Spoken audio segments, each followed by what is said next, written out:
right, so those of you that are paying close attention to our agenda, we have a new formatted agenda tonight. So I'm going to ask for grace in advance because the order is going to be different, and hopefully we'll get it right this first time. So as a part, Madam City Clerk, can you call the meeting to order? Oh, see, this is where I have already gotten it wrong. I think you're calling it to order. I've called it to order. We'll do the roll call in a minute. So first up, we'll do the Pledge of Allegiance. And Councilmember Krebs, would you please go ahead and... Yes, please rise if you're able and join us. Ready to begin? I pledge allegiance to the flag of the United States of America and to the republic for which it stands, one nation under God, indivisible, with liberty and justice for all. Would you like me to also do the inspiration? I would. So in the theme of our new agenda, but also tonight our agenda seems relatively light, so I would like to just read the last stanza of the Thanksgiving poem by Ella Wheeler Wilcox. We ought to make the moments notes of happy, glad Thanksgiving, the hours and days a silent phrase of music we are living. And so the theme should swell and grow as weeks and months do pass o'er us, and rise sublime at this good time, a grand Thanksgiving chorus. Thank you so much. Beautiful. All right, now, Madam City Clerk, would you do a roll call of City Council members? Be happy to, Mr. Mayor. Mayor Robert Parkhurst. Present. Mayor Pro Tem Christine Lowe. Present. Councilmember Edward Garcia. Here. Councilmember Jean Goss. Here. And Councilmember Kelly Krebs. Here. Mr. Mayor, you have quorum this evening. Thank you very much. All right, we have the next thing on our agenda is a report out from closed session. We did not have closed session, so we'll go on to the next agenda item. And that is any supplemental information from the city clerk regarding agenda items. Madam City Clerk, do you have any supplemental information for agenda items for us tonight? No additional supplemental information, Mr. Mayor. Great. We'll go straight into mayor and city council reports. Who would like to go first? I'll go first. All right.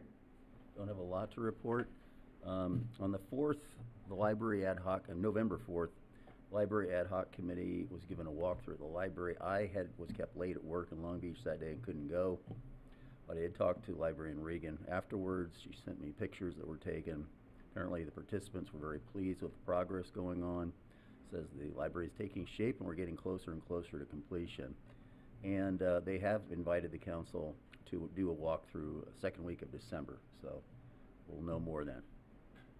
In case people aren't aware, the Planning Commission had 2 meetings scheduled in November, and both were canceled, so I didn't go to those meetings.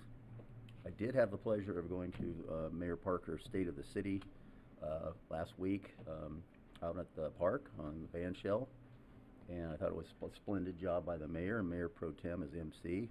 It was great to see the elementary school choir there. It was just a really wonderful occasion, and I congratulate everyone involved. And finally, on November 13th last week, I went to the library and attended former library trustee Rich Proctor's discussion on his most recent book entitled Welcome to Prosperity, Pennsylvania. I've read the book and have been invited to a discussion, and it was just a fascinating experience. Rich has written several books, in case you didn't know, under the pseudonym R. Lee Proctor, if you're looking for the book. And he got up and gave a brief presentation, and we had a very long and fun discussion about some of the themes in the book. That's all I've got. Excellent. Who would like to go next? Mr. Mayor? So immediately following our last meeting, I attended the luncheon for the PUSD principal for a day. I did not get assigned to a school this year, but was invited to go to the luncheon where many of the participants in the day reported out from their schools, and it was, really nice day in terms of everyone's experience on the ground at the schools. I found it a little discordant that there was zero mention of the concerns surrounding PUSD, the financial situation. So that was a little bit weird. I guess maybe it just wasn't the time and place, but it was that I found that to be a little a little odd. And there was a nice presentation by one of the town council members from the Altadena Town Council, and she got up and gave kind of an update as to some of the recovery efforts, which was really nice. She said that as of that day, the 5th of November, there had been over 500 building permits that had been approved, and that PEF, the Pasadena Educational Foundation, which puts on this Principal for the Day program and the luncheon, had sprung into action after the fires and acted as a hub for donations, and they reported that they had distributed $7.4 million of direct aid from the Pasadena Education Foundation to various organizations within the Altadena area for fire recovery. So that was actually quite inspiring, and there was a nice update and sort of a feeling about the recovery in Altadena and how the schools are also supporting that recovery. So, and then I also attended the Mayor's State of the City presentation, which was very well done. Kudos to him. I know it's a lot of work, and it was really a very great presentation. Kudos to the staff for the amazing slides and presentation. It was very well attended. I think it's smart to have the school group perform both at the beginning and the end, because then the parents stayed until the end. Very smart. And so that was a great evening. And then I walked through the car show on the 8th, and that was very well done as usual. And last night I attended the Community Service Commission meeting, and nothing much to note other than there was a Scout Eagle Project presentation, and Nick Adams from Troop 110 is looking to renovate the batting cage at Dapper. And I think that was the main. It needs it. That was, yeah. 2 of the commissioners have grown sons. Commissioner Bartlett and Commissioner Palmer both mentioned that when their sons played at Dapper, it looked exactly the same as the slides he showed in his presentation. Yeah. So yes, I think, yes. So, and that concludes my report, Mr. Mayor. Great. Excellent. Who would like to go next? Mr. Mayor, so I I did not attend the Sierra Madre Chamber meeting, but I did meet with the treasurer to get an update on the meeting. And they're working on their bylaws. They have their bylaws completed. Still a lot of energy. They were looking forward to hosting Senator Perez for a walk through the city, but that was supposed to be on the weekend and it was too rainy, so that did not happen. That got postponed. I did attend the Senior Community Commission. They're getting pretty fired up on the whole theme of flipping the switch on aging. So they're looking at all kinds of opportunities this year to engage with the city and civic groups and faith institutions to really get the discussion going about aging and really thinking about aging.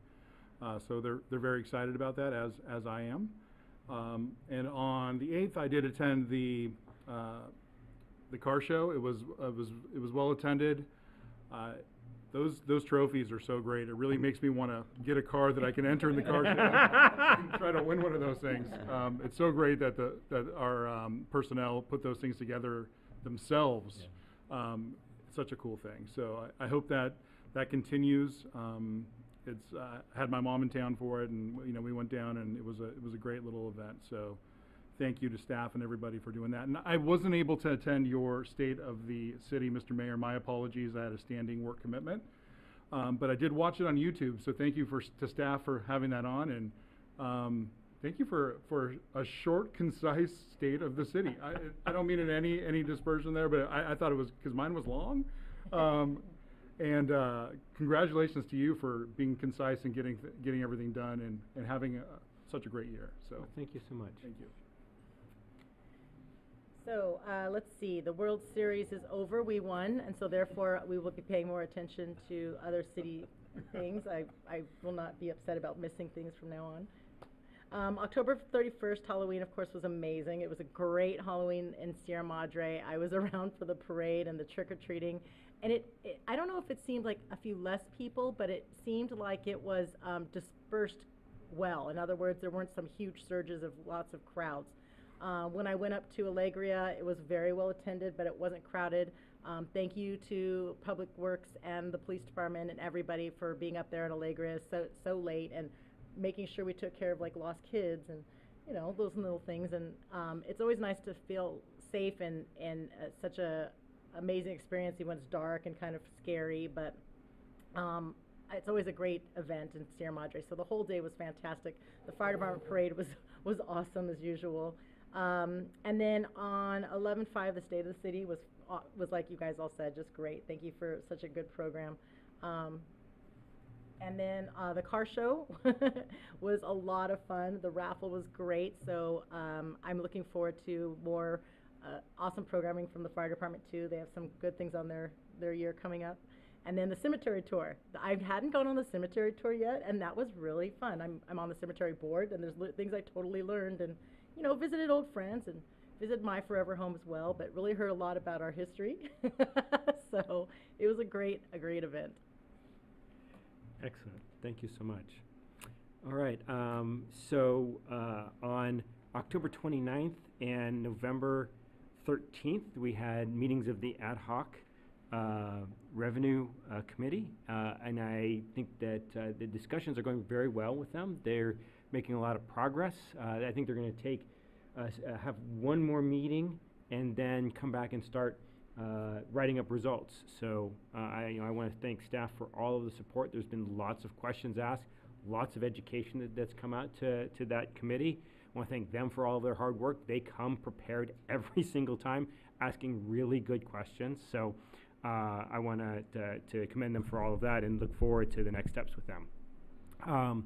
So I also was about town on Halloween for Halloween happenings and up at Alegria. I want to thank all of the businesses participating in Halloween happenings. It just like almost all the businesses down Sierra Madre Boulevard were out there handing out candy. It was just a really, really neat event.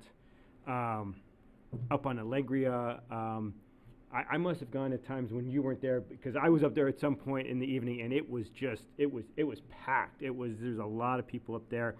Want to thank the CERT team for their and then the ham radio operators. They're always out there trying to make sure people are safe and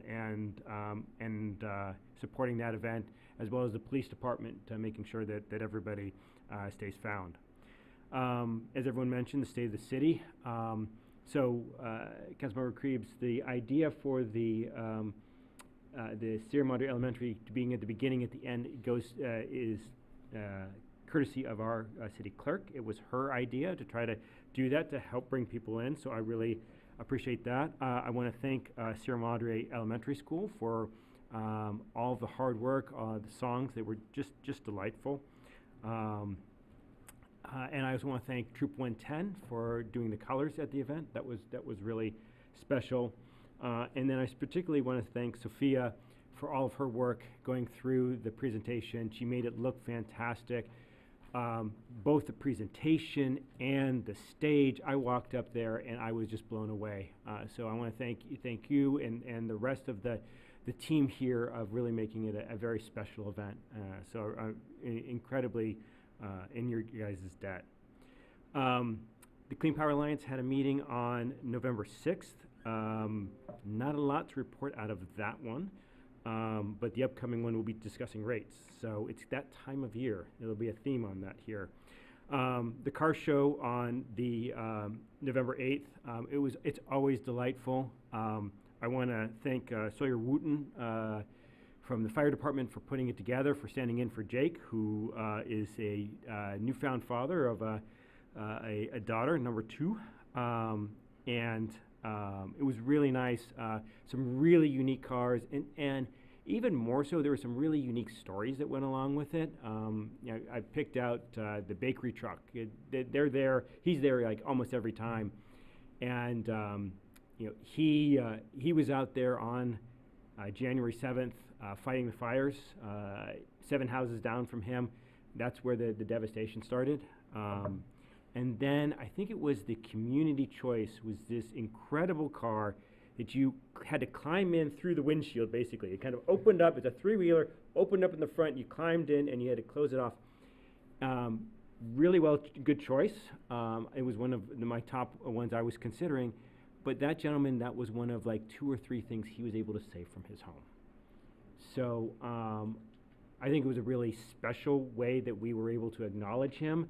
Not that that goes anywhere close to everything that he lost, but it was a way to just to thank them for continuing on and showing their resilience. I also went on the cemetery tour on the 8th. It was a lot of fun. I want to thank the Historical Society and all of the people they had going in and giving the talks. It was I always learned something at those. It was fantastic. And then after that, it was a big day on the 8th. Eagles. There was Mark Garcia of Troop 373 had his Eagle Court of Honor, and so I attended and sent a few words in support of that. And then just yesterday, the 17th, was the Sanitation District had their meeting for the month of November, and it was a very short one as well, but they were starting to discuss rate increases, and we're hoping to have them come to council in January or February to talk about where our money is going towards the Sanitation District. All right. Now we'll move on to city announcements. I'm going to just pause for a second. Yes, that is in the order.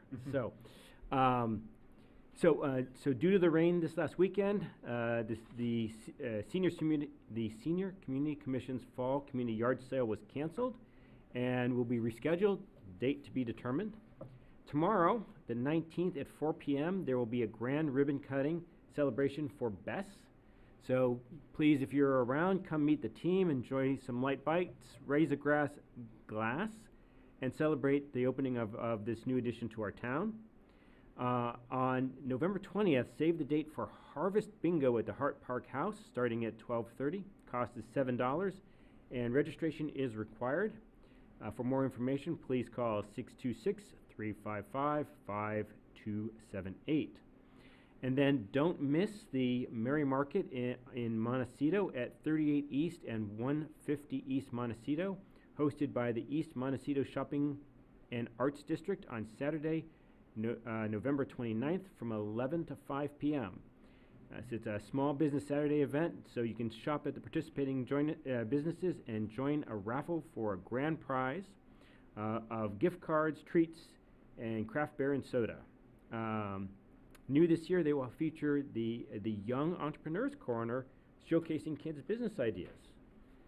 The Chamber of Commerce on December 6th is going to have the Winter Village Festival and tree lighting from 12 to 8 p.m. So come celebrate the season with Santa Claus and live music, and the tree lighting will happen promptly at 6 p.m. And bring your families and friends for this magical event and support our local businesses. And since this is our last meeting before Thanksgiving, I want to wish all of Sierra Madre residents, as well as staff, a safe, peaceful, and very happy Thanksgiving. I am, as I mentioned earlier, I am so grateful for this wonderful community, for all of the staff, for the fellow city council members, and look forward to a little bit of time off and reflecting on everything that goes on in this wonderful city. All right. Next on the agenda is reports from city staff. Do we have any reports from city staff? We do.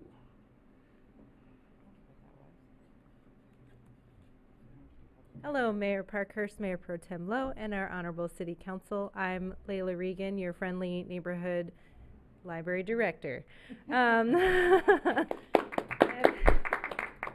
And I'm just here to first say I really enjoyed this State of the City, so thank you, Mayor Parkhurst. That was a really great, it was really nice being outside, and I really enjoyed the kids especially, and your presentation was very well put together, so thank you for that. I also want to mention that the library is doing regular programming through the end of this year, so through December.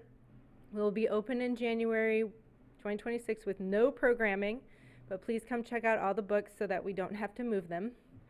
And we will be closed starting from February through May, and our grand reopening will be Saturday, June 6th, 2026. So that's all I have. Thank you. Any teasers for do you want to give us for? Nope. All right. You're going to be surprised. That, we're good with that. Thank you. Do we have any other reports from city staff? All right. Seeing none, we'll head on to the next item. So we have one presentation tonight from our city attorney on Senate Bill 707 on open meetings. City Attorney Gargosian, I give you the floor. Thank you for the opportunity, Council. I'm going to present on SB 707, which is it's probably the most fundamental change to the Brown Act I've seen since I've been practicing. So there's a lot of updates, mostly focusing on technology and telecommunication. So in the legislation, there's this language regarding its purpose. It says this act is necessary to modernize the Ralph M. Brown Act to reflect recent technological changes that can promote greater public access to local officials. There are edits throughout the Brown Act, and the Brown Act's not a small piece of legislation, but I've tried to group them into these three categories. The first is the clarification and expansion of teleconferencing rules. Second, miscellaneous changes that I couldn't group well.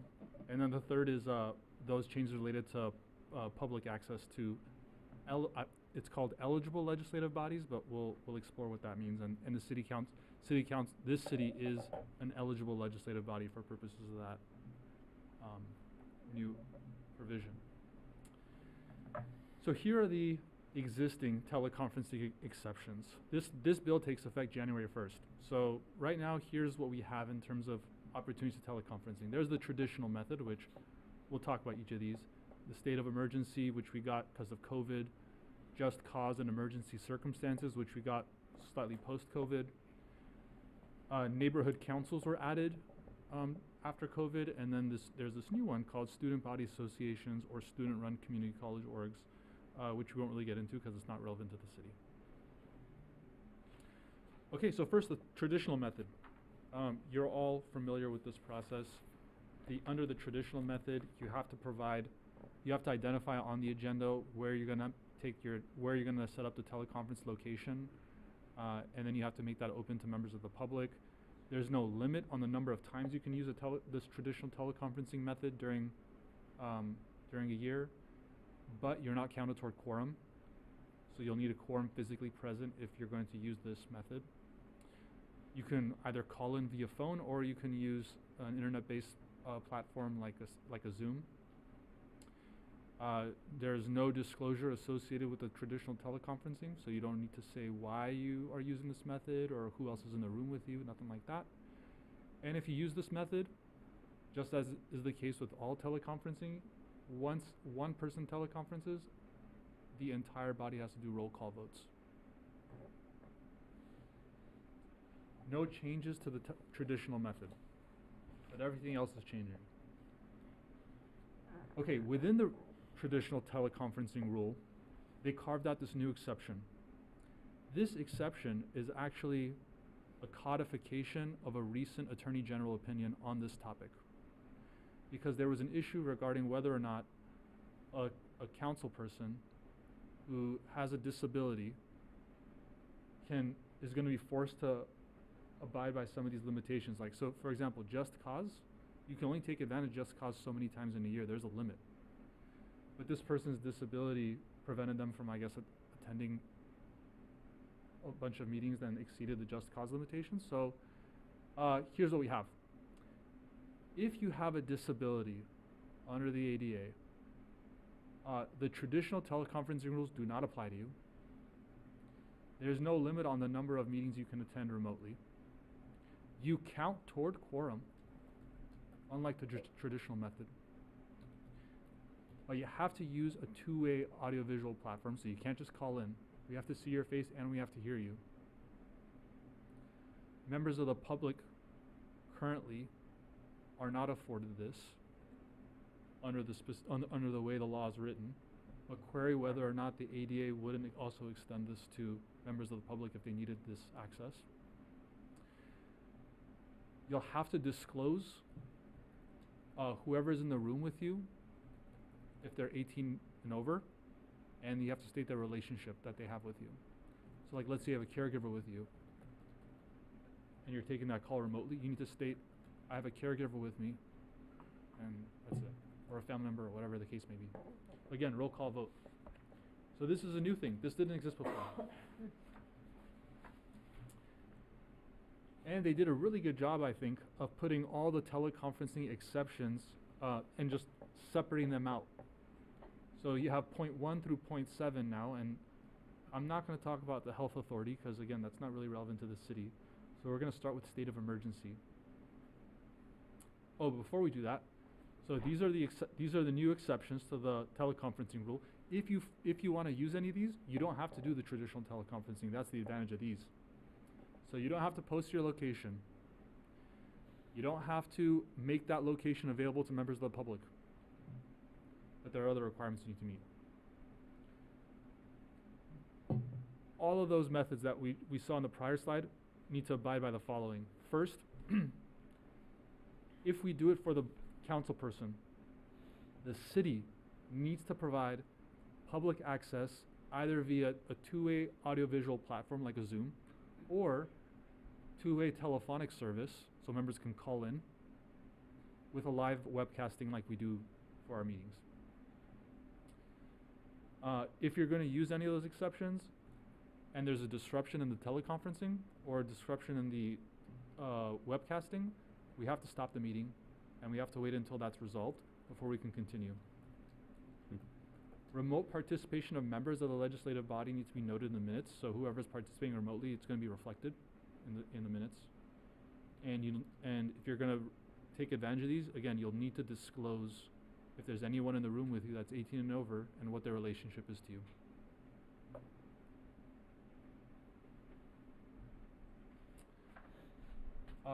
So state of emergency. This seemed like a pretty commonsensical fix here. The way the existing rule is written, the city council needs to meet and make a finding that there is a current state of emergency that's preventing the council from meeting in person because there's a health or safety risk. But it only applies to a state of emergency. This is being extended to apply to a locally declared emergency because often locally declared emergencies happen first and then the state catches up later. So let's say there's an Eaton fire and the council meets remotely and says, we can't meet in person, we're meeting remotely because there's a local emergency that we're declaring. So first you declare the local emergency and then you can meet remotely. So you have to declare first and then, so you don't have to meet to say, we're going to meet remotely from here on out. It's you declare the emergency and you can meet remotely. You have to make the finding first that there is an emergency taking place that's preventing either members of the public or the body from meeting in person. Do you have to meet in person to say that you can't meet in person? No. Yeah, that part's not addressed, but it doesn't make sense if that was the case. So I interpret this as saying no. You can meet remotely to make that determination. Yeah. So under the existing rule, there's no limit. The new rule, again, no limit.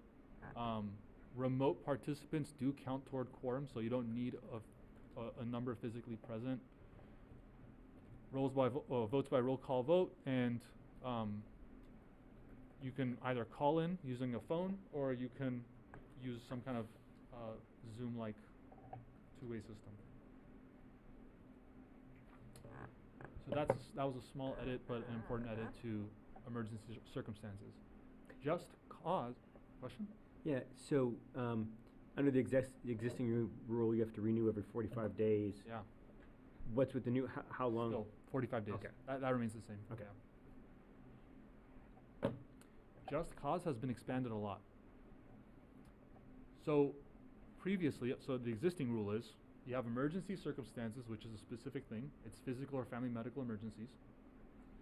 And then you have just cause, which is these three things: child or caregiving need, contagious illness, travel on official business of a legislative body, right? The new definition of just cause merges emergency circumstances and just cause and creates new exceptions. So now we have, under this new starting January 1st, You can attend remotely under just cause if there's a physical or family medical emergency, childcare or caregiving need, you have a contagious illness, you're traveling for city council business or city business, you have an immunocompromised family member, so you can't attend because of the risk to the immunocompromised family member. Military service, or a physical or mental condition that is not subject to an accommodation under the ADA. And what that might mean, we were talking about it internally, we think, like, for example, pregnancy may count, because pregnancy is not protected under the ADA. It's not a disability under the ADA. But if the pregnancy is preventing you from attending the meeting, then that could be a condition, a physical condition that's not otherwise an accommodation under the ADA. Is there a limit to the, never mind. Oh, sorry, I'll go back. Is there a limit to the amount Yes. of time? Sorry, Yeah. I just saw this, sorry. The limit remains the same. Okay. So for a body like this city council that meets twice per month, it's going to be 5 meetings per year. So for things like childcare, is there there's It's a 5 times per year you would be able to do that for? cumulative for the year. This, however, doesn't. It's like, let's say you served on a committee. This doesn't count toward that committee you serve on. So you get an allowance for your committee that you serve on, and you get an allowance for the council. Now, that's assuming that the city council were to break off into committees. You don't really have that here, but like special districts and stuff often have committees with board members. I don't know that it will come up, but is it a rolling 12 months? Is it when you are elected 12 months? Is it a fiscal year 12 months? How does the year work? Yeah, I can tell you, but I need to consult with the statute real quick, and I know exactly where it is, so it won't take time. It is a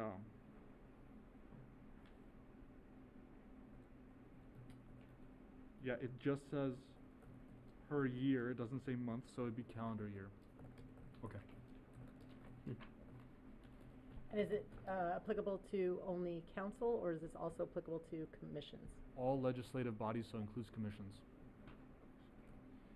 There's a requirement that you disclose the reason to the legislative body at their earliest opportunity.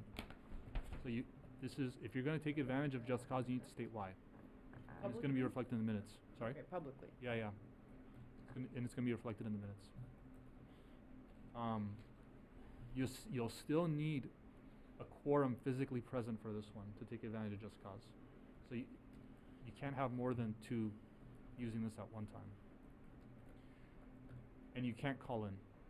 This is one of those where it has to be a 2-way audiovisual platform like a Zoom.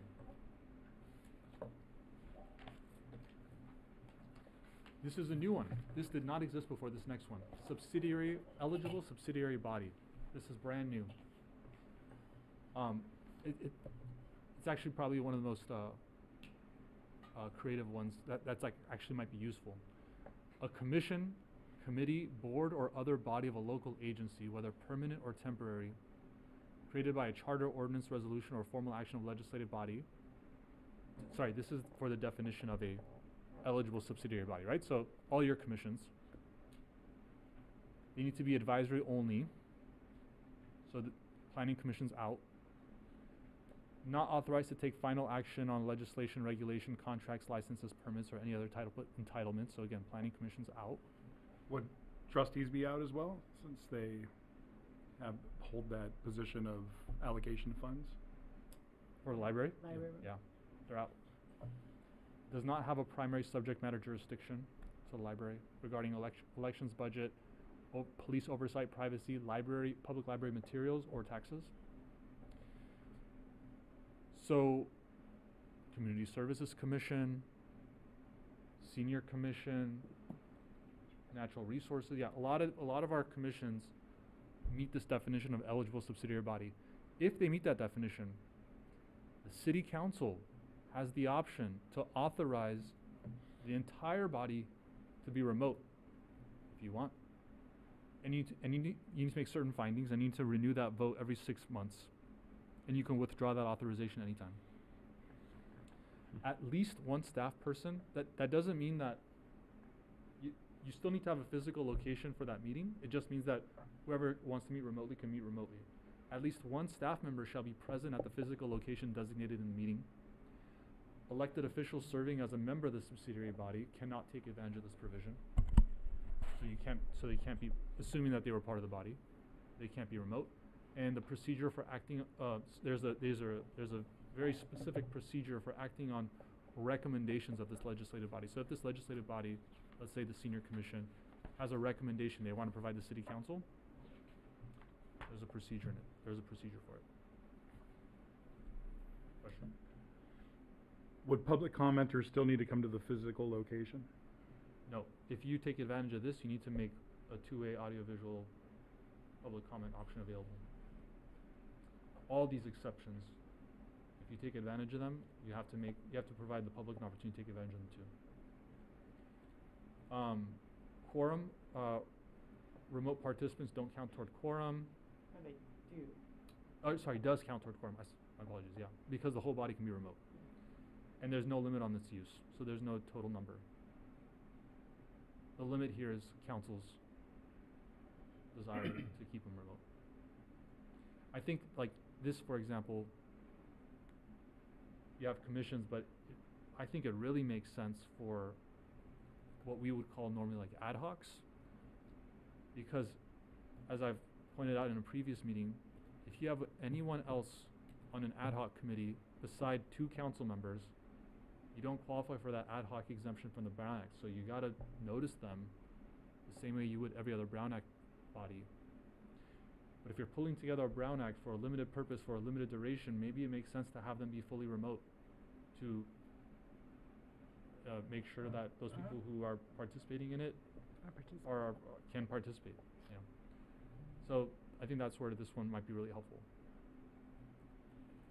Multi-jurisdictional bodies, also brand new. This did not exist before. Here's the definition. A multi-jurisdictional body, an eligible multi-jurisdictional body is a multi-jurisdictional body, commission or advisory body of a multi-jurisdictional cross-county agency, the membership of which board, commission, or advisory body is appointed.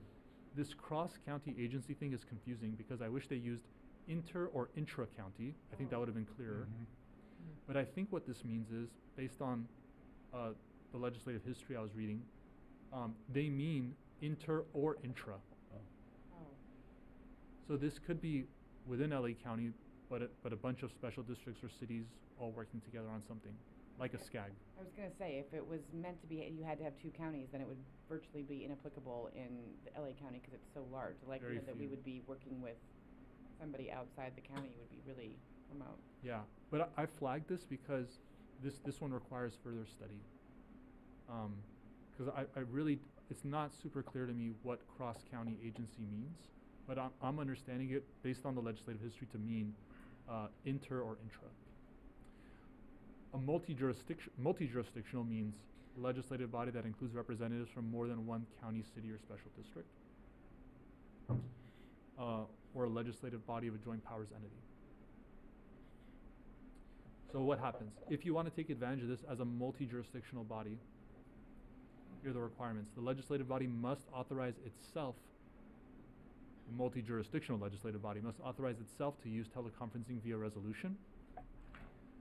If a member receives compensation, then must remotely attend from a location open to the public. So if you're getting compensated for attending that meeting,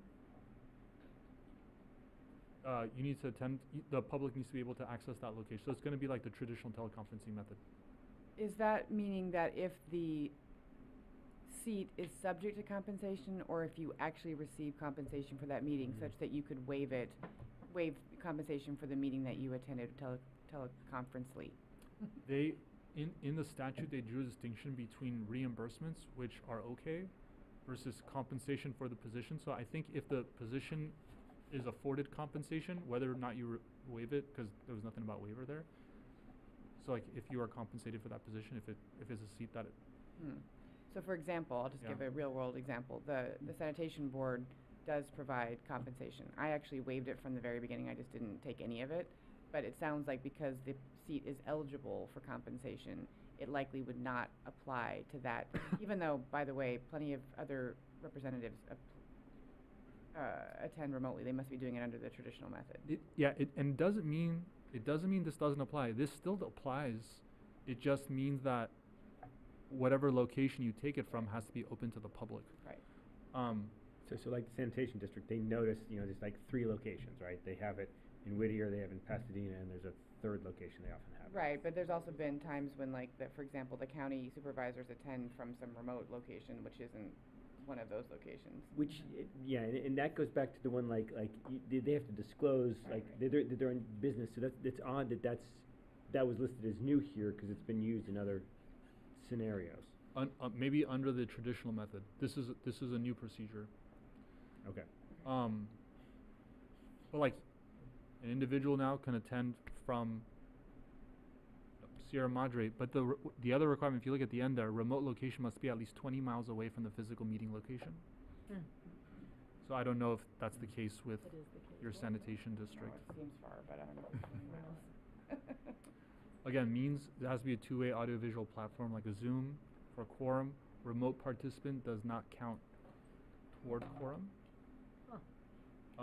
Which is odd now that I think about it, because you're authorizing the body to meet via teleconferencing. So I'll confirm that one, because that seems odd. But there is that limit, the same limit that exists for just cause exists for this multi-jurisdictional bodies, so they can only take advantage of it so many times in a year. Can I ask you a question too? Prior to, probably about right after COVID or during COVID, when everything was remote, and we had, not us, but a lot of different areas had issues with Zoom meetings having distractions or aggressive Zoom bombers. Do all of those rules like that we use live still count into that platform? Like being able to, when can you mute someone, when can you not, when can you? Coming up, they addressed it. Oh, well, I'm so sorry. I'm No, just it's okay. correcting But you. yeah, they addressed that too. Okay. Okay, so here's just a side-by-side comparison of the existing versus SB 707, and you can see, if I put NA, that means it didn't exist, or it doesn't exist anymore. So the only thing that doesn't exist anymore is emergency circumstances, because that's been merged with just cause for the new one for SB 707. I'm not going to talk about the health authorities, neighborhood councils, or community college student organizations. Okay, so switching from teleconferencing, talking about miscellaneous changes. First, you all probably know that when you are going to approve, so when generally when you meet in closed session, or when you're going to approve a compensation for department heads or the agency executive, usually there's like some oral summary that accompanies that. So that usually happens during the reporting out of a closed session. And now what they've added here is department heads or other similar administrative officers of a local agency. Now internally we talked about at our office what this means, and we think it means situations where the department head is not called a director, but maybe they're called a manager, but they still act as a department head. A change in their compensation, which usually happens via the salary schedule, the salary matrix schedule. When that edit happens, that report happens as part of the normal staff report for staff. So you're not going to see any substantive edits there. So that one's not that big, I think.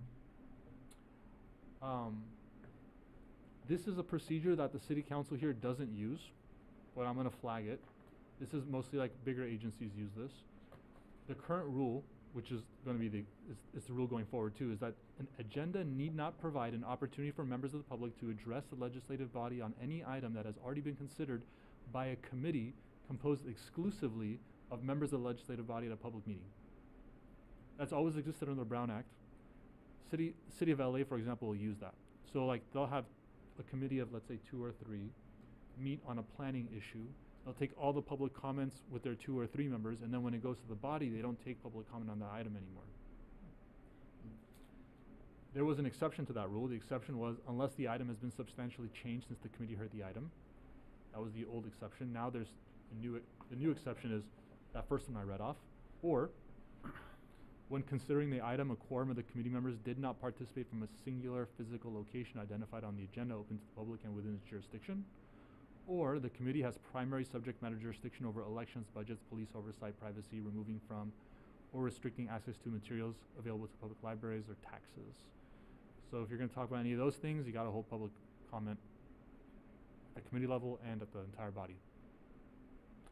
Again, this isn't super relevant, but the rest are, after this, the rest are going to be relevant to Sierra Madre.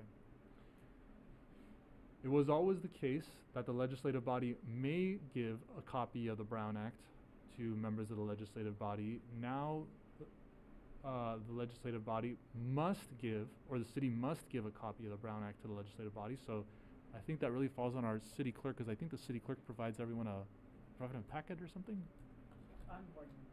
Onboarding. An onboarding presentation. So part of the onboarding presentation now has to be a copy of the Brown Act. Like in paper, or like a link, or like you have to print it out, or? I think it would be a link to the LegInfo website, and then they can print it out. But if they want a printed copy, we can always provide a printed copy, I think. I just want to make sure that whatever we do satisfies the law, but I would Yeah. hate to have to print it, because it'll probably change after you read it anyway. Yeah. And this would include also the commissions that are All- legislative, Yep. All not commissions. advisory. No, it includes every single commission subject to the Brown Act. Advisory or not. Social media exception was something that was added in 2021. I presented on this one before. Basically, you can have a social media account. The only rule is individually you can't interact with each other's posts. That was set to expire January 1st, 2026. They repealed it. So this is now all the law going forward, and it's here to stay. Social media exception to the Brown Act. Wait, can you go back for 1 second Sure. question then? So we cannot interact on a social platform at all if two or more of us are responding. On Yeah, a because matter- tradition. On a matter of this. Now, is that,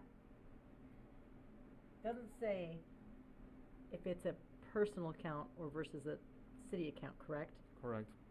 But it implies that it's all accounts. All accounts. Okay. Once you're elected, you can't interact with any other elected on social media, and usually the rule's always been three or more can't talk, because that's Mhm. quorum. This rule says one person can't talk to any other council person, and the rationale there is that on social media, because it's like a public platform, other people can see it. So there's a possibility that if two are interacting, other council members can see What they're saying. what they're saying. Yeah. Do council members have to unfriend each other once they get elected? Yeah. Yeah. So Mhm. it's even the friending thing, for example, like, well, maybe not friending, but like, Following. yeah, liking, reposting, that all counts as interacting with each other's posts. So it's really strict. So just be careful. Regarding a matter that is within the subject matter jurisdiction of the legislative body. not Correct. So you like can always say happy birthdays, birthday. yeah. Your kid looks great in that, okay. Yeah, that's all fine. Okay, so if we hold a special meeting, we have to provide notice to the entire legislative body. Individual council members can waive written notice via telegram. And what I appreciate about this is that they didn't even make it to fax. They just kept it at telegram, and now we're skipping over fax, and now it's being edited to telephone or email. You can waive that notice. That one's I just included that because I thought it was funny, not because it's not really substantive. But that was a long time, that was when the original Brown, right? Yeah, 1954, I think, is when it was adopted. Western Union. Yeah. It removes the limitation that only a special meeting notices for the governing body must be posted on the agency's website. Frankly, that wasn't even on my radar, because it's always been our practice to post special meeting notices, so not just regular meeting, special meeting notices for our commissions and the body and the city council. That wasn't the rule, apparently. The rule was only city council or commissions that receive compensation. They struck it all and they said, nope, special meeting notices for all bodies that are legislative bodies. You can no longer call a special meeting to discuss a local agency's executive salaries or benefits, which has always been the case, or to discuss salaries benefits of the legislative body. Again, not very relevant to this city council because as a general law city, your compensation is determined via formula under state law, but charter cities can increase the compensation of their councils as much as they want. Same thing with special districts. Special districts, the base is $100 per meeting, but they increase it annually 5%, up to 5% every year. So this doesn't really, it's not really a thing for this council, but like for a special district, this is a meaningful change. You often have these increases happen during, this is to prevent corruption, because what was happening in cities like Bell, they were having special meetings and increasing their compensation so that members at the city council in Bell were getting paid thousands of dollars per month for attending meetings. And public wasn't aware because it happened 24 hours notice and was under the radar. Removal of disruptive members. So this is to Mayor Pro Tem's question. The authority to remove a disruptive member of the public from a meeting now includes teleconference meetings. So we can, if someone's on Zoom, you still have to provide them the warning. And if they provide them the warning and for whatever reason they're still being disruptive, you can place them on, you can mute them if you have that ability. If you don't have the ability, you can remove them as the host, you can remove them from the meeting. So there's lots of different ways to do it. Disrupt, just as a reminder, disrupting means engaging in behavior during a meeting of a legislative body that actually disrupts, disturbs, impedes, or renders infeasible the orderly conduct of the meeting, includes a failure to comply with the reasonable and lawful regulations adopted by the legislative body, which is that card, or engaging in behavior that constitutes a use of force or true threat of force. And here's the last part, and it's going to lead right into our consent item here. State mandates for eligible legislative bodies. So here's the definition for an eligible legislative body. A city council of a city with a population of 30,000 or more,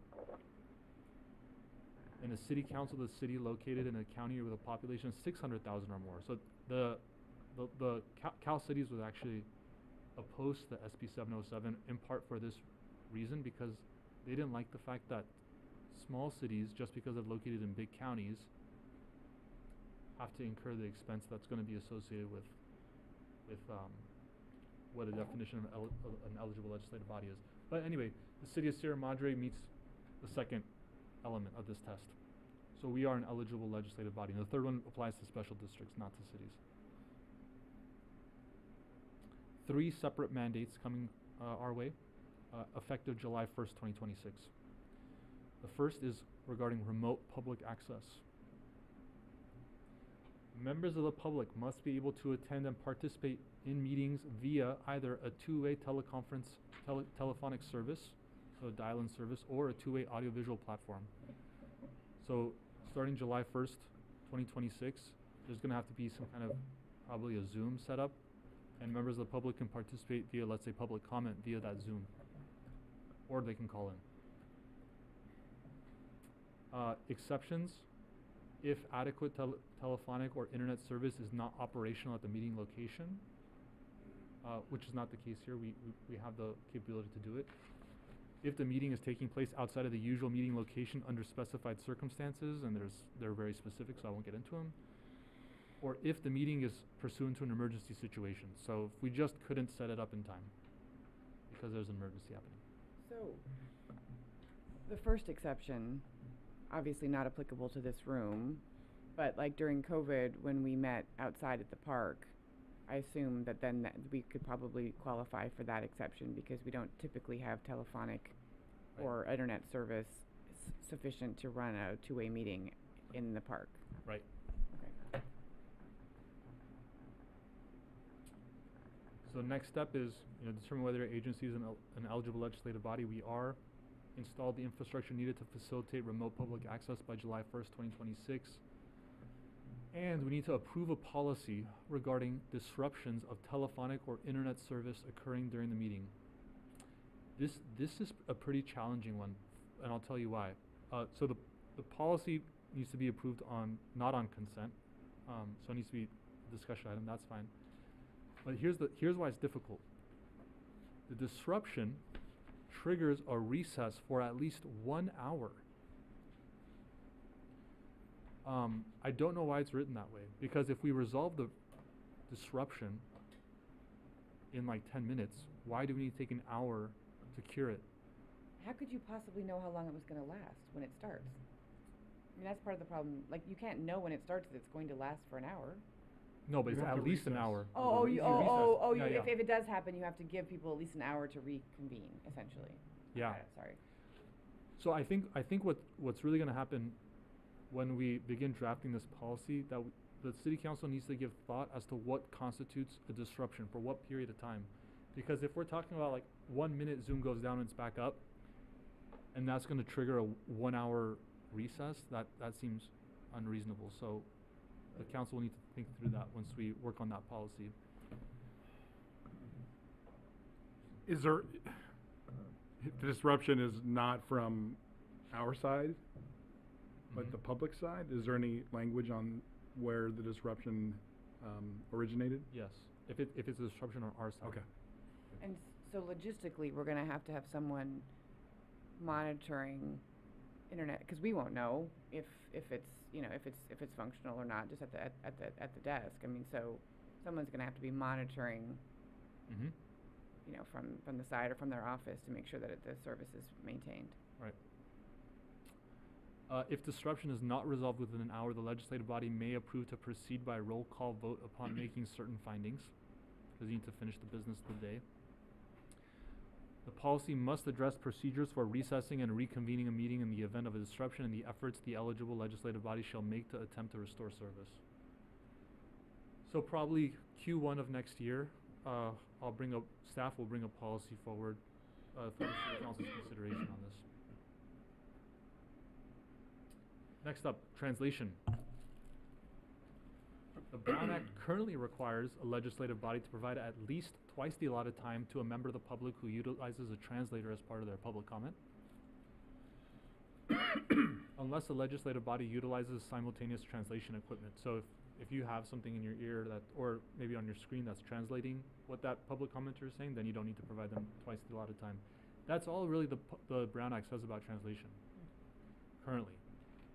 Now here's what's coming. The legislative body shall reasonably assist members of the public who wish to translate a public meeting into any language or wish to receive interpretation provided by another member of the public, so long as the interpretation is not disrupting the meeting. We must publicize translation request instructions, so I'm assuming that's going to be on the agenda, on the face of the agenda. And do we have something like that currently? We do, right? Our agenda has had that posted, and we can make amendments to the updated agenda. Thank you. And then translation assistance may include arranging a space for one or more interpreters at the meeting location, allowing extra time during the meeting for the interpreter, or ensuring participants may utilize their personal equipment or reasonably accessed commercially available interpretation services.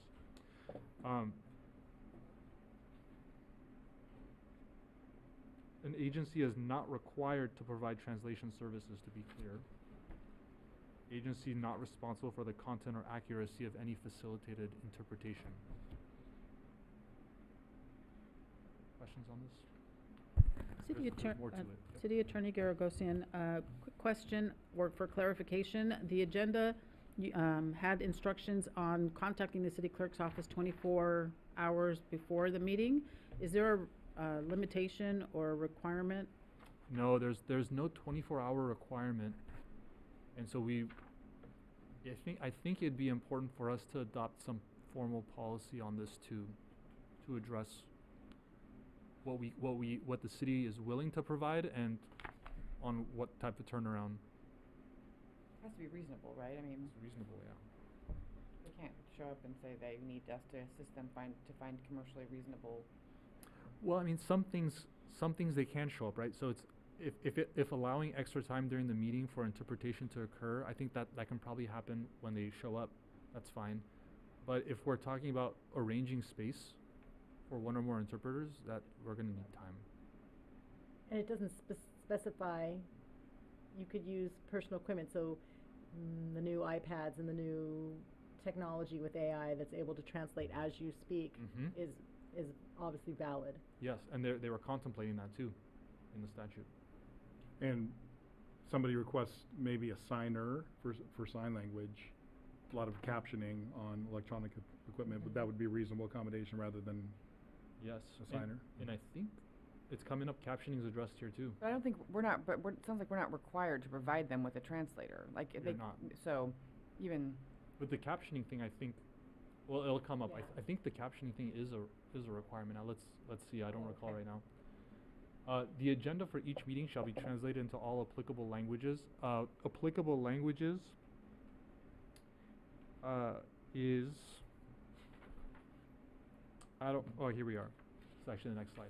Means languages, according to the most recent American Community Survey, spoken jointly by 20% or more of the applicable population, if that population speaks English less than very well.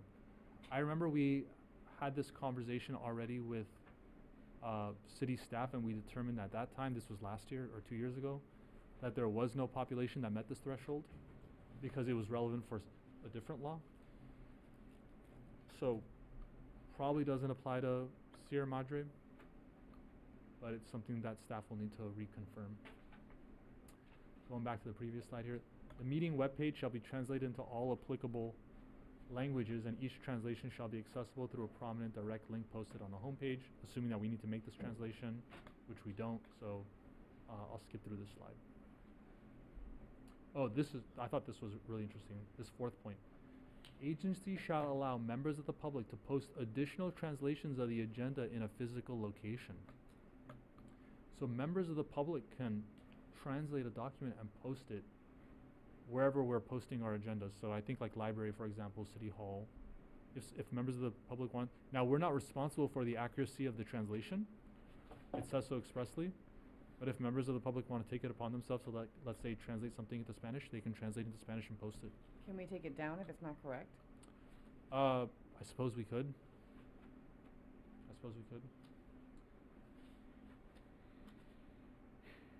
And this translation requirement, again, likely doesn't apply to us, but it doesn't apply to the entire agenda packet. It's just the agenda itself. It's just the what? Just the agenda itself, not the entire agenda packet. Got it. So next steps here, determine whether the agency is an eligible legislative body. It is. Determine whether the agency has an applicable language. It doesn't, to my knowledge. Revise procedures to facilitate translations of web pages and agendas, which we don't have to do, I think, right now. But staff will need to confirm, like I said. There's funding for all this, right? There is not. And the last mandate here, and it's going to wrap up the presentation, is web access. The Brown Act requires that either the agenda or a prominent direct link to the agenda be posted on the agency's homepage. It's currently a rule. The agenda needs to be posted in an integrated agenda management platform. Shall be posted in an open format, meaning it has to be a searchable. Has to be a searchable document that people can access and download. Right. It's just the agenda, not the agenda packet. No. Agenda packet as well. The entire packet. Everything. Everything the city council is reviewing needs to be posted online. It needs to be in an open format that is searchable and downloadable. Does that So, go ahead. Does it still apply to things that are copyright that, like, remember there was a rule about plans and Yeah, such? no. Plans are an exception. Okay. Yeah. So, for our warrants aren't searchable.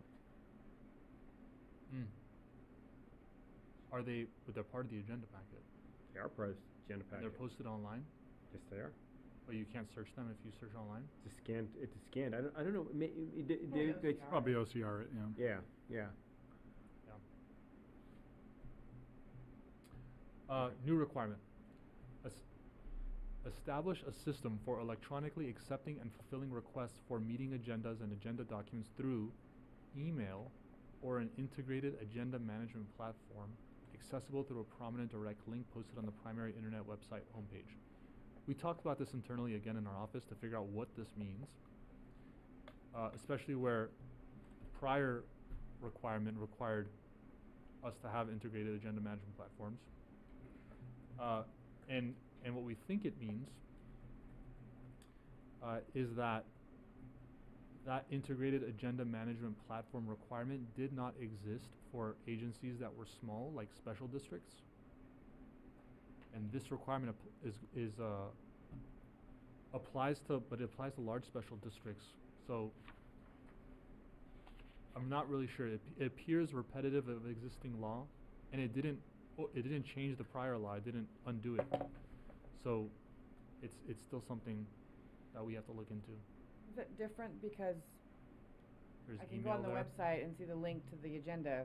This says I can also email and ask for it, and somebody has to respond to me. That's how I read this, right?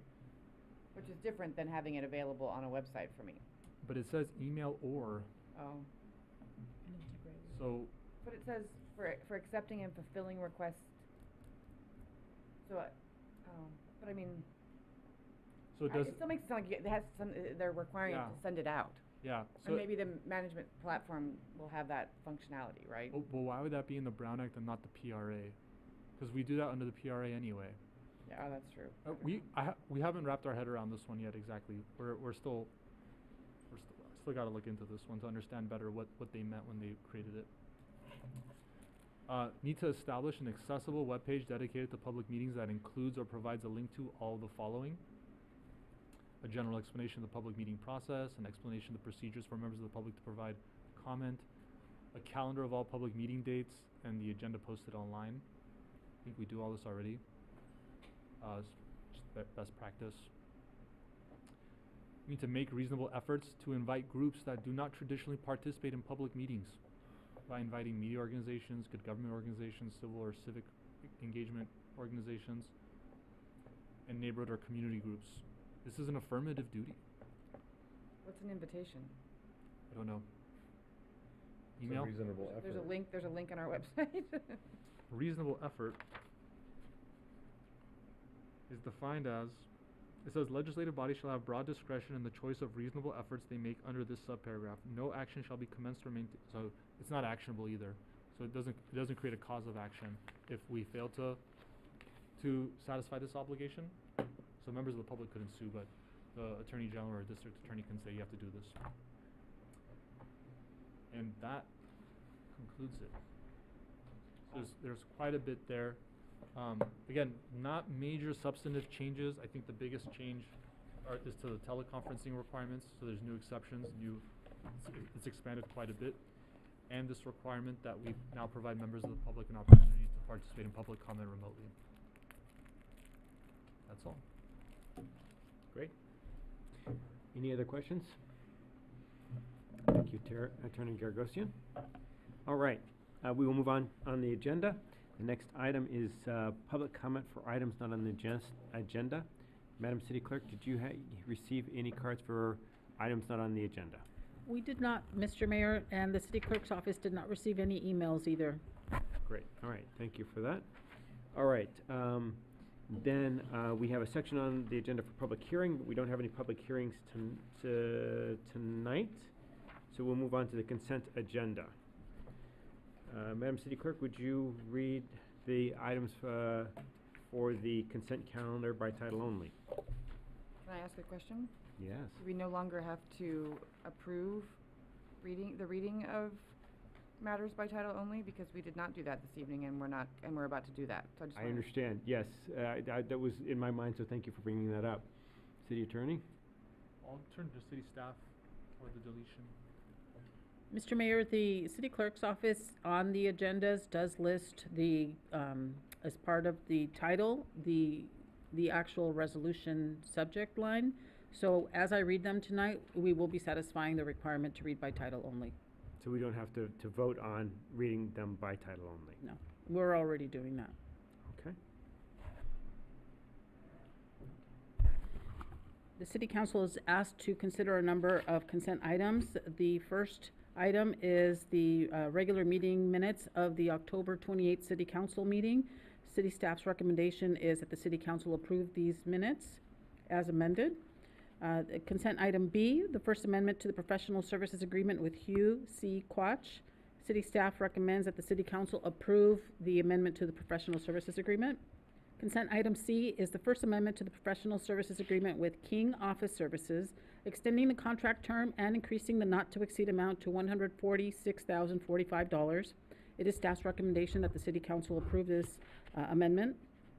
Consent item D is the quarterly treasurer's report. This report is informative, and staff asks that the city council receive and file. Consent item E is consideration of resolution number 25-62, accepting $30,000 in grant funds from the State of California Department of Alcoholic Beverage Control Grant Assistance Program, approving the grant budget, appropriating said funds to the Sierra Madre Police Department, and authorizing the city manager or designee to execute all related records. It is staff's recommendation that the city council adopt resolution 25-62. Moving on to consent F, it is resolution 25-67. This is the approving certain demands. It is staff's recommendation that the city council adopt resolution 25-67. Consent item G is resolution number 25-68, amending the classification plan and salary matrix for executive management.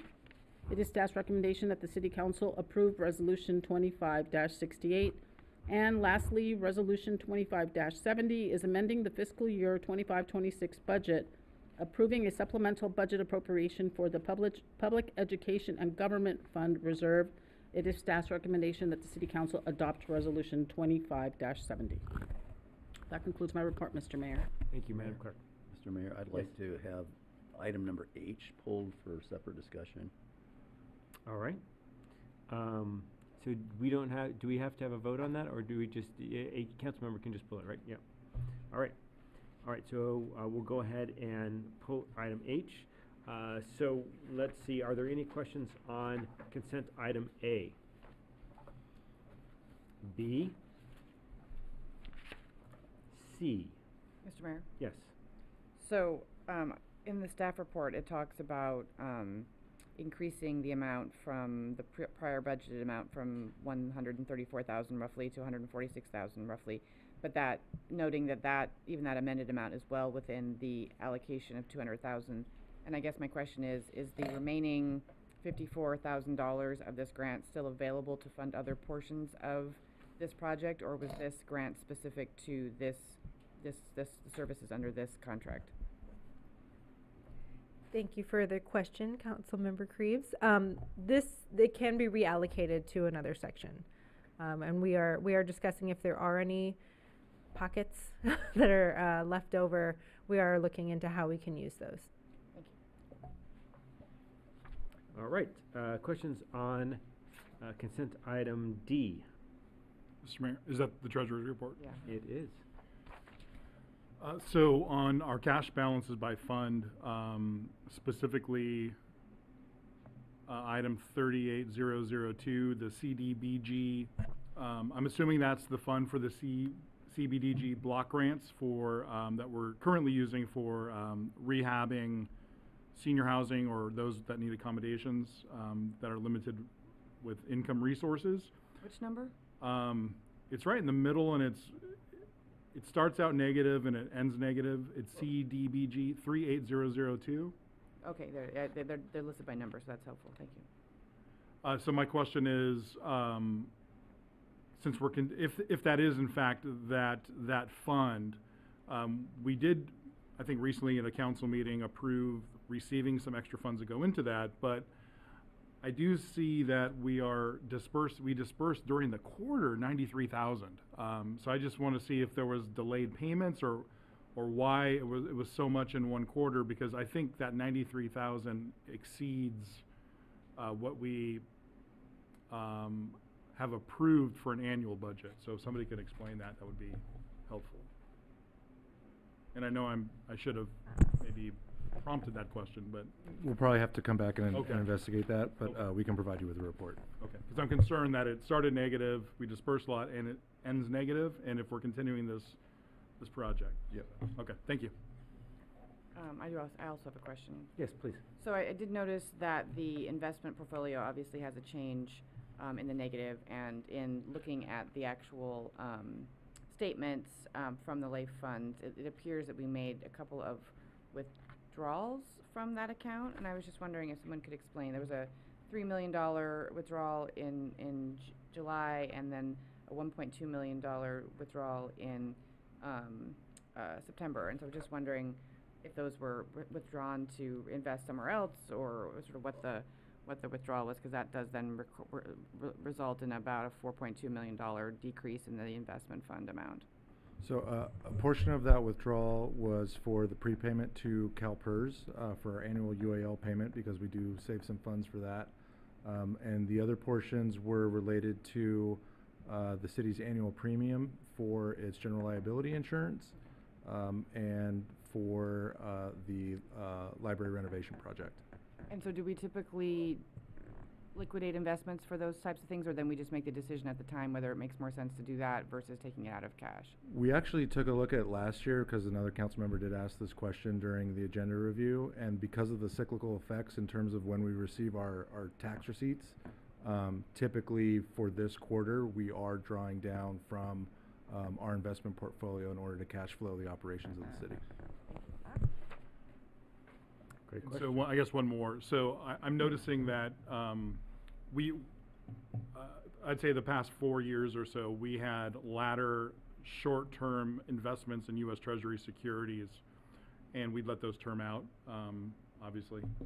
So whereas a fund is a little bit different, it can have ups and downs. So are we now strategically not laddering with the relatively high yield on short-term government securities anymore?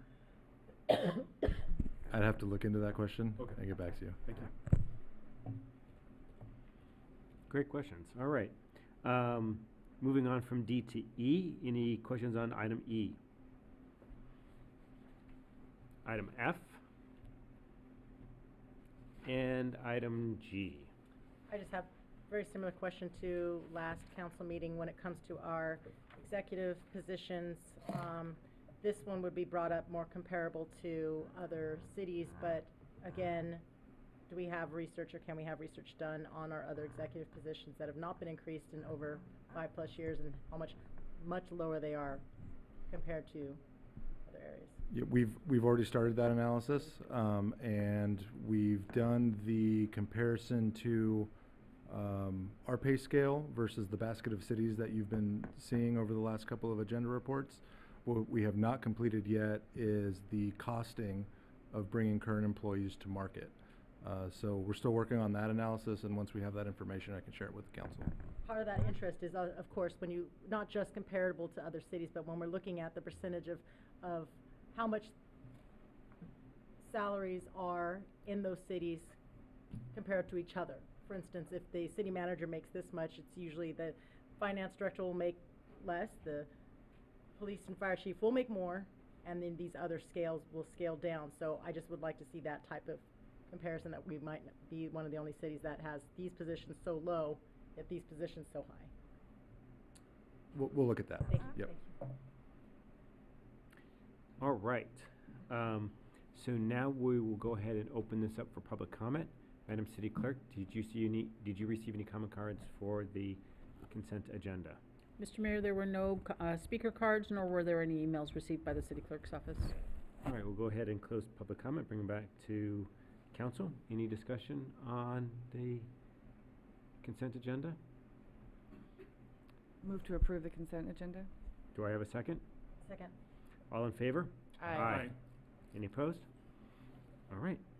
Now we'll move on to the item H that we want to pull separately. Councilmember Goss, how would you like to proceed? Would you like to have Just had a couple of questions, and if those questions are answered, perhaps it'll engender a discussion, maybe it won't. All right. I understand there's $300,000 in the pot for this project, right? Or it's not a project, but for this work, and it involves audio visual, right? So is it not true that part of the audiovisual equipment is part of the dais. That's correct. So it seems to me that we have an opportunity here to upgrade the dais itself, which is haggard and it's old.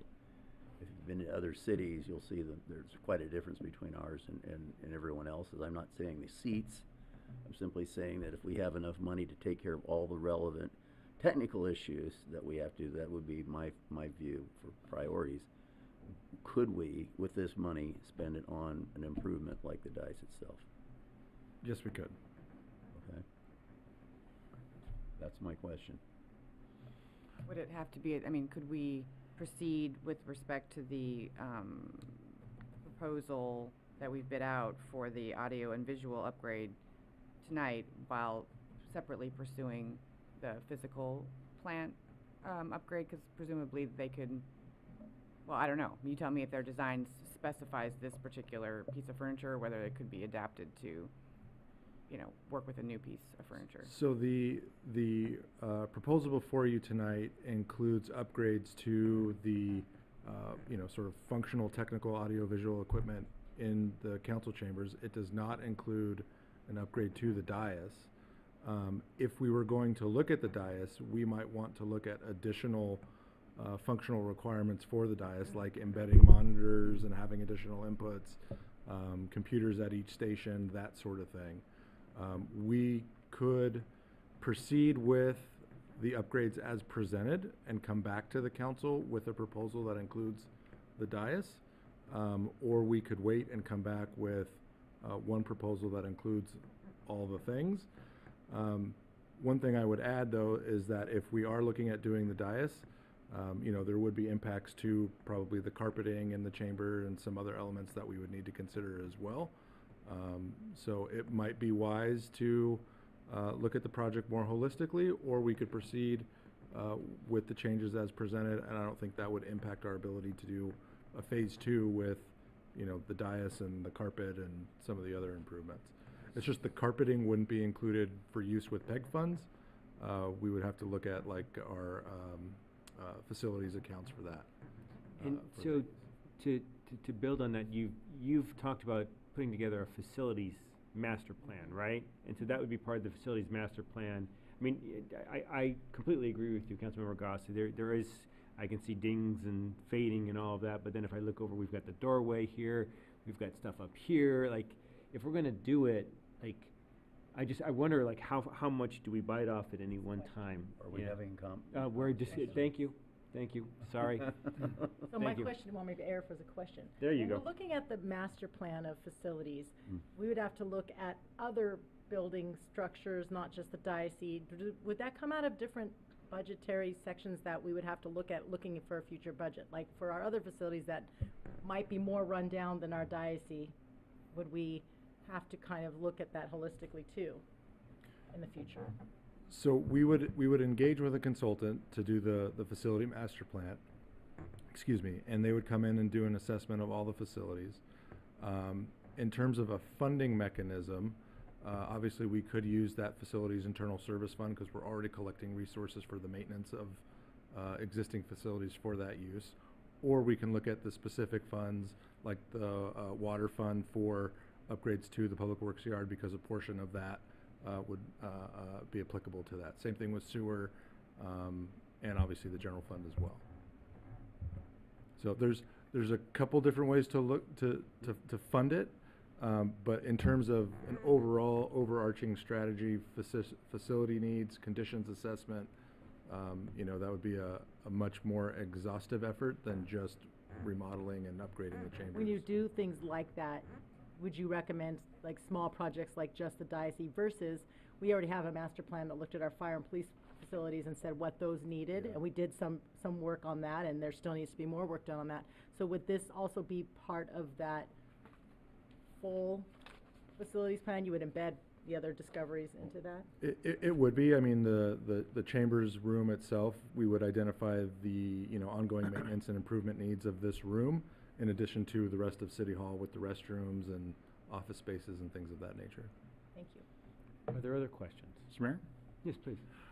IT Manager Milan, thank you for the staff reports, very well done. And you anticipate questions very well in the staff report. So one obviously is, this is a professional services agreement, so we don't have to take the low bidder. But it was a pretty tight range, at least with the three of the bids. So, a couple $1,000s, I think, was the range. And then you go on to explain why we did not take the low bidder. But could you explain, one of the rationale was that the integration with our agenda management system, can you explain how that's going to happen and how this purveyor has specific knowledge to that? Absolutely, excellent question, and thank you for bringing that up, Councilmember Garcia. So that is a completely separate project that just works really well in coordination with this one. And what we found out through our discovery and our discussions was that Agenda Link, which is the system that we'll be utilizing, has been integrated by our chosen vendor, Western AV.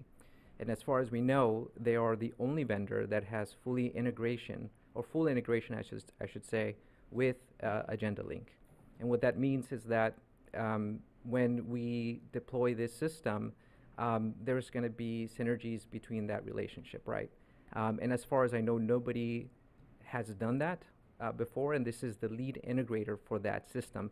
And really, I wish I could say it was by design, but it was just happenstance that we had this bit of, just good energy and just worked out. But it does speak to the fact that we are picking best of breed, best systems we can get out there, and really doing our due diligence to make really good decisions for the organization. Thank you. So did you have a follow-up? No, I just have a different question, so go ahead. So question I have regarding the cost. So I saw toward the end there was a 5-year service and preventive maintenance, but then I look at the cost breakdown and I don't see that there, or do I think it's embedded in there? Could you explain, are we approving that 5-year maintenance as well, or are we approving, what are we approving here? So as far as I understand, the preventative maintenance is optional. A lot of cities, obviously, because of, things can go wrong and there's maintenance and they do like an annual or biannual check of all the systems, they opt for it. But as far as the contract, we could deploy the system, go live with the system, utilize the system, and not have to pay that. But most organizations do. Is that something we would have to approve, or could like the city manager on a rolling basis say, yeah, we want to continue this maintenance program? Since It depends on the dollar amount of that maintenance program. 5,000-6,000 a year. Yeah, so that's well within my signing authority to be able to do that. The thing with ongoing maintenance is that would then become sort of a IT internal service fund or general fund expense, because the PEG funds can only be used for the capital component of it. Okay. And then finally, there's a, I didn't read the full contract, but within the proposal there was discussion about reserving the right to increase costs due to tariff related issues. So I totally understand that.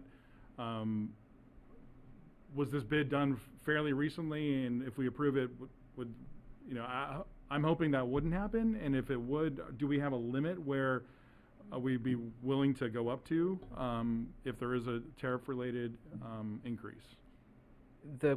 Great question. Thank you for the question, Councilmember Garcia. The quote is probably about a week old, and we have already started moving things in the right direction to be ready to execute very quickly. So pending your approval tonight, we will have a PO ready, and once that PO is issued, then Western AV can place the order for the equipment. And there's lots of reasons to do that. Locking in the price and avoiding tariffs is one of them, but also the lead times that it will take to get all the equipment can be as much as 3 to 4 weeks. And we really want to land in that period and window where we have downtime to be able to make this happen over the break. Wow. And then come back in January for the first meeting with a room full of new technology with the latest and greatest. That was not anticipated. And that sort of segues to my question. So to the original reason Councilmember Goss posited for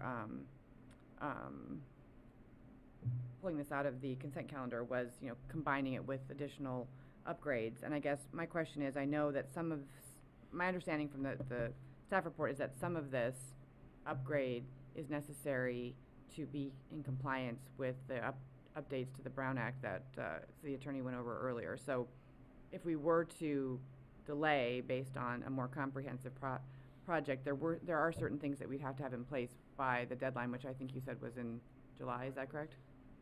So that is correct, that some of this is going to be required under law, under the new Brown Act, correct? That would be absolutely correct, Councilmember Creeps, and thank you for bringing that up. Part of why we are moving quickly is, again, to meet this requirement. Obviously, the technology upgrade was overdue and necessary for lots of reasons, but now with SB 707, it makes it that much more urgent and necessary to make that happen. And thank you, Alex, for the presentation beforehand, because I think it really queued us up nicely. Mr. Mayor, maybe there's a question for the city attorney or city clerk. So when you came up here, it jogged my memory. I did have a question on the warrants, and I don't know if it's out of order and too late to ask a question about a warrant item at this time. Does it relate to this agenda? No, we No. already passed it. We already passed it. I can ask it. I can ask it to. It's been approved. Yeah. Yeah. Okay. I can ask the city manager later. Okay. Thank you. Any other questions? All right, seeing none, we'll go ahead, because we've pulled this, we'll open it up for public comment. Madam City Clerk, did you receive any comment cards for this agenda item? We did not, Mr. Mayor. All right. Then we'll go ahead and close it for public comment and bring it back for discussion. So, just thoughts on it. Let's start. You pulled it off, so I'd love your thoughts. I think we have funds available to do everything we want to do. It seems like we wouldn't be able to get all this done by January, so it seems like we'd want to prioritize your plan to get everything up and running electronically by January, and then maybe come back with a different proposal or timeline for some kind of upgrade here. I'm thinking, though, that obviously when you start talking about all the things we can do technologically here, it seems like that we might do things between now and January that we may want to come back and redo if we put in highly upgraded, technologically sophisticated dice. So it's a judgment call you guys would have to make. Yeah, and I mean, there are, you know, some really helpful additional enhancements that could be provided at the dais. Things like recorded electronic voting. We could set up a staff area if we design the dais area for staff to be able to come and sit and present as opposed to fighting for the microphone at the podium. There are a lot of functional tools that could be added if we plan it out, but we would need, with the help of Western Audio Visual or folks within this space to help us do the measurements, do the design, you know, match colors. Like, there's some thought that needs to go into all of this before we execute. Can I add to that too? So one thing I appreciate is that I would like to see things that are more inviting for people, right? So we see a different platform. People don't need to come here as often, and so with the new rules, as well as with the new equipment, being able to stay at home and watch our meetings and participate that way might enhance how we are set up, because we are set up for a traditional in-person type of, not as necessarily inviting maybe. But I'd also want to say that I'd want to see what other cities are doing, because we go to our visiting cities once in a while to do things, but I would rather wait and see those things rather than jump in and get a design necessarily and see what we think in the future, not obviously just now. But the other part too is prioritizing like what we do here. To me, the master plan should include, like, to a certain limit, what we think we need, like this is a need, versus what is a want. And what does that plan look like? The want would be, yes, we want it updated, but what purpose does that serve? Do we anticipate having more people come to our meetings more often? If we change to this, would it encourage people to come in? This technology will.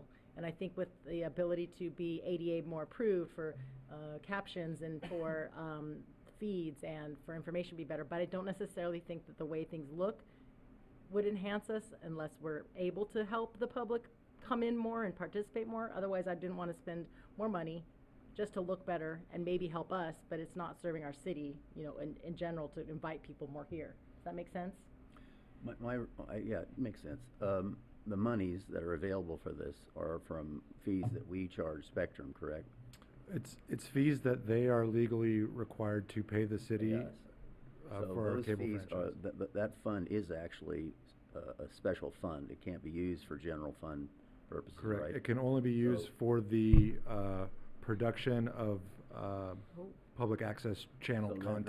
that's why I brought this up. Got it. I don't see these funds in competition with other capital projects at all. We can't use it to fix the bathroom at, Yes. yeah, No. in City No. Hall. No, it's only to make upgrades to the studio, if you will, Mhm. if you consider the What chambers about a the studio. furniture though, like the- Yeah. And I think there's honestly, I mean, when you think about value for the community, there's a certain amount of public pride in Sierra Madre, and I think we'd like to have council chambers that are, Lighting. congruent with what is kind of the standard and in terms of the function and condition that you typically see in a city. And I think these are not. I think this is kind of a little behind. But, I've seen several. I haven't seen that many, but Yeah. The other thing I would like to add is we do have a representative from Western Audiovisual here, so if there are questions about technology and the latest chambers and integration and innovation, he is available to answer some of those questions. Yeah, so thank you, Councilmember Goss. And you kind of took the words out of my mouth with the last comment, because you said we had funds available, and, like, wait, we have funds available? So, and I knew what you meant. That is, we have restricted funds that have monies in it that are can only be spent on certain things. So, I don't want to leave this agenda item specifically, but I think we saw the treasurer's report, right? And we do have other restricted funds with monies in it, and so I think maybe we can think about.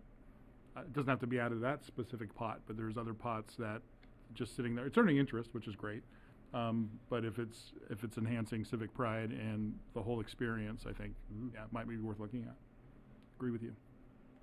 I would like to move ahead with this, though, Yes. so that we get the technological upgrade, and I do appreciate that there might be a little bit of inefficiency in not having a full integrated upgrade of the physical along with the technological, but I do think timing-wise, and I think probably the greatest need is on the technology side, and that, I'm personally willing to bear a little bit of that, inefficiency to move forward on the technical side, because to the extent that our dais is aged, I think our technology is even more aged.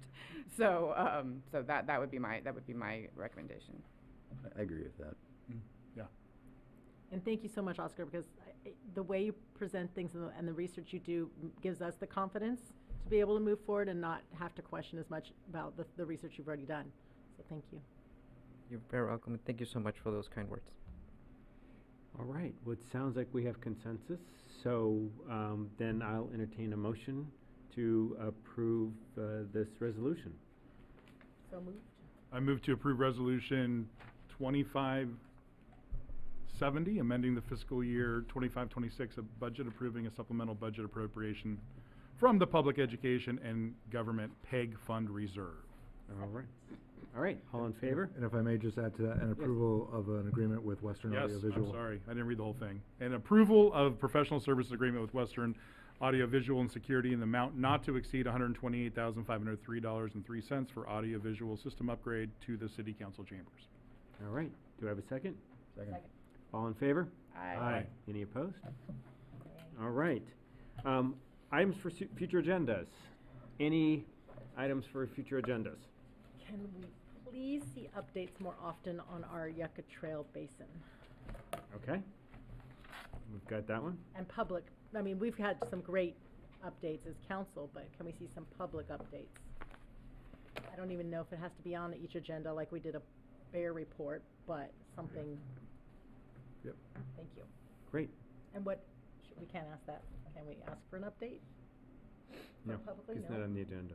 Can we make sure we have a public comment from our public works or from you on what's happening with that? Yeah, and I'll just add briefly, we are working on a press release for the community that's going to update not only the Yucca Basin, but all of the basins in town. Great. And the work that's been done post-Eaton Fire and work that's currently being planned.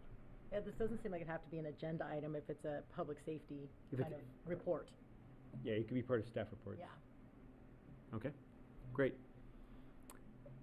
I had a call from our Fire Safe Council today, and they threw out an idea of having a thank you event on or about January 7th of this year. And I thought it was a really thoughtful idea, and if the council agrees, no, we can't vote on it here. I'd like to put on the agenda for discussion and potential action at the next meeting, so we can be ready for January 7th. Can I ask a question? They Yes. were calling to ask the city to put it on, or they were calling offering to host it?